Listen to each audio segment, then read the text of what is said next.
The first word out of my mother's mouth wasn't hello, it was debt.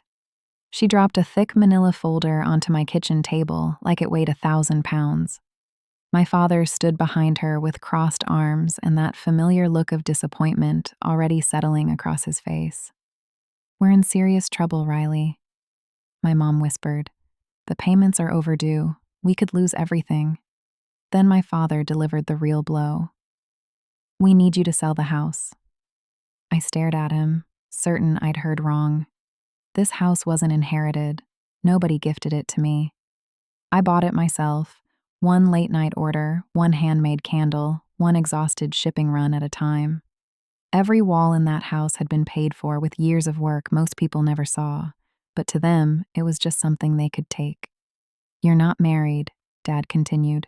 "No kids. You can always start over." My mother nodded quickly. "We wouldn't ask if it wasn't urgent." Then came the sentence I'd heard in different forms my entire life. "Your business caused this mess," she said quietly. "Now you need to fix it." I should have argued, should have defended myself. Instead, I stayed calm. "Okay," I said softly. "Let's go to the bank together." Their faces relaxed instantly. They thought I'd surrendered. What they didn't know was that I had already spent 2 days investigating every paper inside that folder, and I already knew the debt wasn't mine. Growing up, blame always found me first.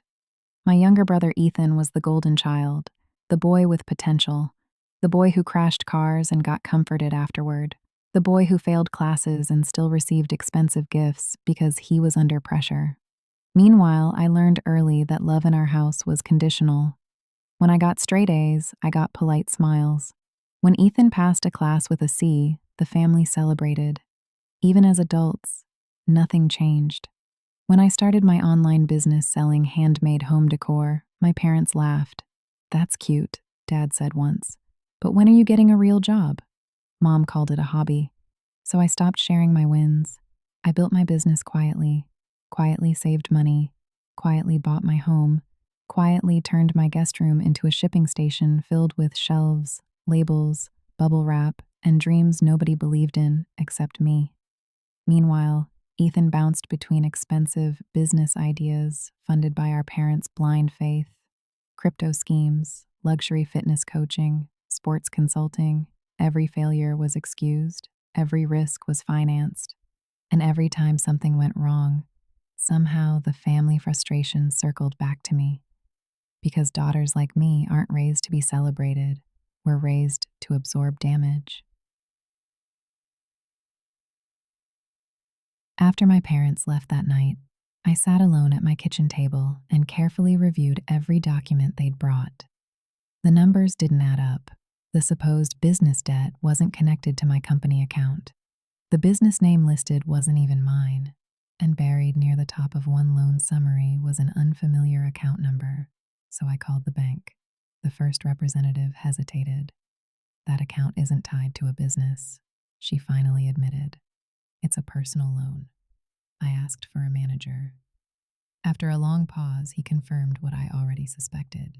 The loan belonged to my parents, and it had been co-signed by Ethan, not me. Ethan. The loan amount? Nearly $83,000, used for a luxury sports car.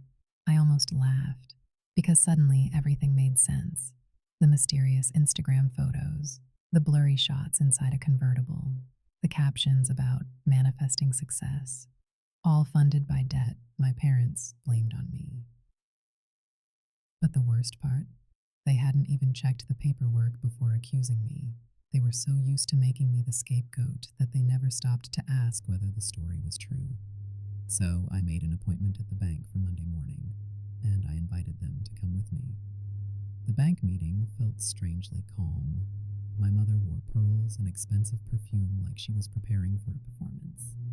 My father carried himself with the confidence of a man certain his daughter would cave under pressure.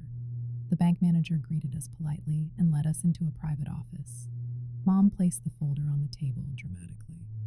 "We're here because Riley agreed to help resolve the debt tied to her business," she explained. The manager opened his own file, a much thicker one. He flipped through several pages before sliding one document across the table. question, he said evenly. Opened last June under Mr. and Mrs. Mercer's names. My parents nodded impatiently. And co-signed by... He turned the page. Ethan Mercer. Silence. Absolute silence. My mother's face drained of color. Dad blinked rapidly, like his brain refused to process what he was seeing. The manager continued calmly. Ms. Riley Mercer has no legal or financial connection to this loan. It was used for a personal vehicle purchase. I finally spoke. You tried to make me sell my home for Ethan's sports car. Neither of them answered, so I pulled out my phone and pressed play. Ethan's recorded voice filled the room. I needed the car to look successful, okay? Mom and Dad never knew I used their names. My mother gasped softly. Dad looked physically ill. For once, no one blamed me. For once, the truth spoke louder than family loyalty. I walked out of that bank lighter than I had felt in years, not because Ethan got exposed, not because my parents were embarrassed, but because I finally understood something important. I was never the problem. I was just the easiest person to blame. 3 days later, my father left me a voicemail. We could have handled this privately, he said angrily. You didn't need to humiliate the family. That word again, family. The same word they used whenever they wanted something from me. Never when I needed support. Never when I built my business alone. Never when I worked 18-hour days packing orders while Ethan burned through borrowed money pretending to be successful online. Soon, the truth started spreading anyway. The sports car had already been repossessed. The loan had damaged my parents' credit. Neighbors whispered. Friends asked questions. And Ethan's carefully crafted image collapsed overnight. His business never really existed. The investors never existed. Most of it was smoke and social media. For the first time in my life, I wasn't standing in the shadow of the golden child, because the spotlight finally revealed who he really was. Weeks passed, then months, and something surprising happened. People started finding me, not because of scandal, because of honesty. I finally shared my story online, not as revenge, but as truth.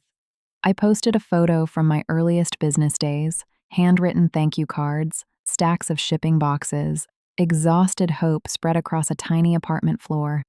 My caption was simple. They called my dream unrealistic until they needed the life it built. The response exploded.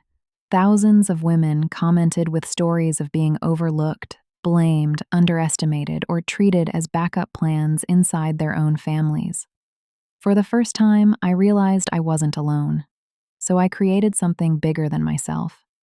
I launched a mentorship grant for women building businesses without family support.